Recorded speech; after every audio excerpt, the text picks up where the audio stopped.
Who are you blaming now? Why is it so easy to blame others? Why? Why is it so easy for us to just take our mouths and our minds and just go crazy playing the victim? Oh my God, I can't believe this person did this to me. And they did this to me, and it's caused me not to do this. And I'll never be successful, and I'll never be an amazing person, and I'll never have anything because of this one person in my past. How many fights has happened? How many relationships have been broken because other one wants to play the bigger victim? No, I'm the bigger victim. You got to laugh, and you need to tell, if you're in a relationship, tell your partner, tell them this. Say, hey, when we get in a fight, let's cue it up and let's tell each other when we begin to play bigger victim. That'll help you so much because you're going to laugh about it. Because she's going to say, hey, I'm sorry, I'm playing the bigger victim here. What I was going to say is this, and that's not true. How disarming is that? Yeah, and then, I'm saying this and this, and I'm just trying to trump you and try to be, I want to be the biggest victim. I want it to be like, woe is Jason. Endless fights come from blaming others. Fighting in and of itself, a lot of times, I would say 90% of fights is because someone's claiming victimhood. And I need you to be the perpetrator to play the role. Neville Goddard said this amazing thing. He said, and if you guys haven't heard of him, I encourage you to look him up, Neville Goddard. He's wrote some amazing things. He's got a lot of speeches. It's back in the old days, old school. He said, you can play your life, just pretend like it's a play. What role do you want to play? You have so much creative, so much abundance, so much love that's inside of you that you can create the stage, you can create the actors and the actresses, NPC players, whatever you want. You can be whoever you want. Do you want to dress crazy and have rainbow hair and be like the most eccentric person ever? Do you want to have tattoos head to toe like I do? Not head to toe. I'm getting there though. Whatever it is, do it. Does it make you happy? Do it. Take responsibility. Stop blaming others. Be you. Being you a lot of times, and this is what I found out. People that don't have a self-identity have to play a victim because that's the only role that they know. Good, huh? When you have confidence in who you are exactly and you've been self-aware enough to do the work to understand who you are, that victim role goes away. That's not you. You understand that. Just because somebody hurt you in the past, I'm going to do another episode on dwelling on the past here real soon, in a couple weeks. When you stop blaming others and stop playing a victim and realize that this is just a past situation and this person was they're learning their lesson, and that's their lesson to learn, and they may repeat it with 10 other people, but it's not personal. Because if I was in that role at that time, my name could have been Jim or Susan or Rachel or whatever. That situation probably still would have happened. And that blame game back and forth, or who's the biggest victim, that would happen anyways. So when you recognize that, I kind of look at it like, there's different ways that you can approach it. I kind of take I'm an old school Marine Corps type.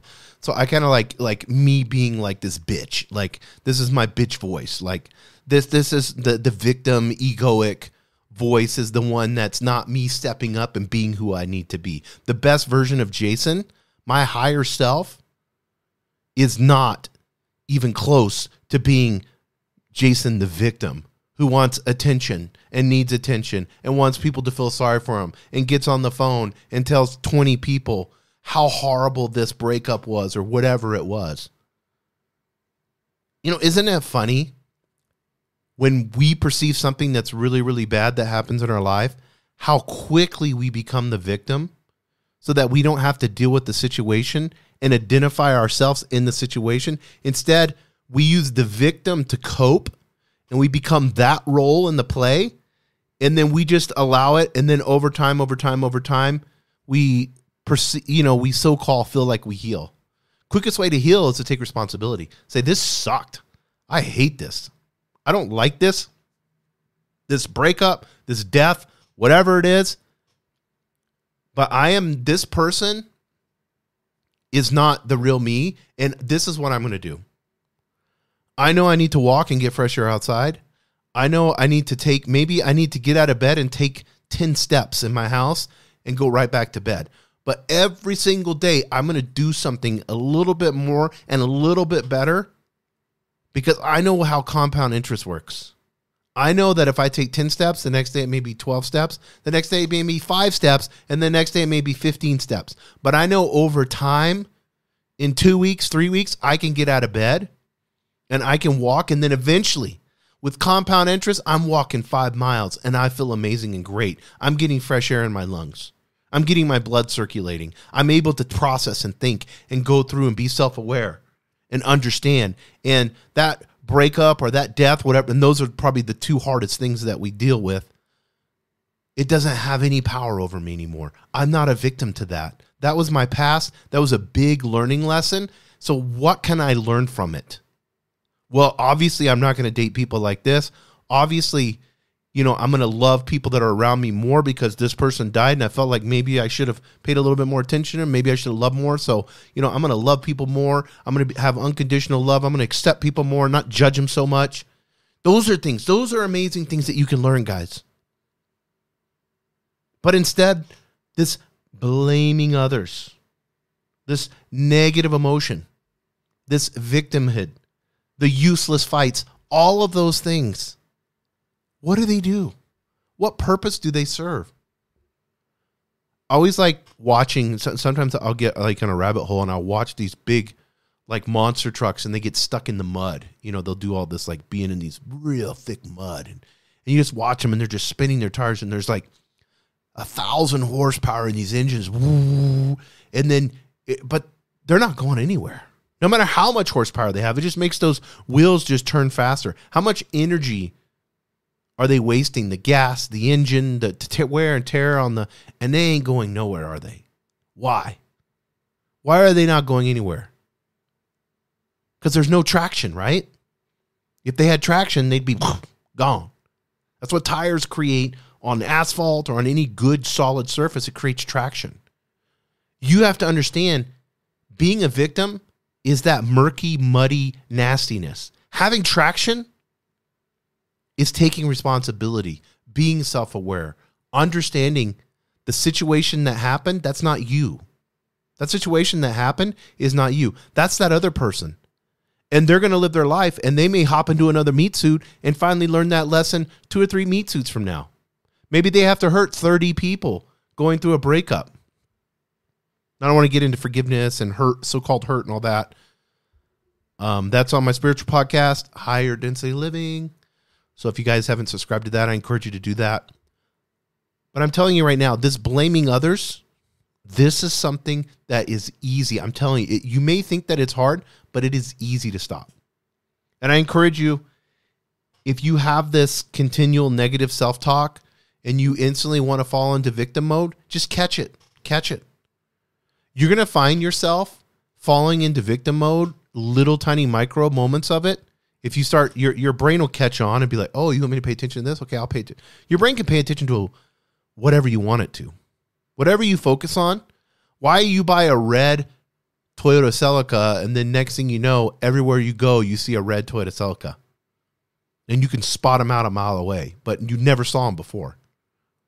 That's how our brain works. So if you begin to tell your brain over and over again, I want to spot when I'm a victim. I want to see when I'm a victim so I can correct this. It's going to reveal it to you over and over and over again. And you're going to laugh because you're going to be like, oh, there I am playing. There I am not being my best self. And that's what I do. I laugh about it and call it out because it's not serious, guys. And if you can stop that emotional train, the runaway emotional train, if you can not get on that, and you could be standing like you bought the ticket and you were going to get on the train, but instead you're like, no, I'm going to throw this ticket away. I'm going to walk away from the train station. That's self-awareness, guys. That's beautiful. So I encourage you guys, stop blaming others, take responsibility, do the self-aware exercises, and I guarantee you, you're going to be operating in this such a higher level of self-awareness, of beautiful, beautiful, beautiful, non-egoic, higher density, higher self, vibrational abundance. It's beautiful, guys.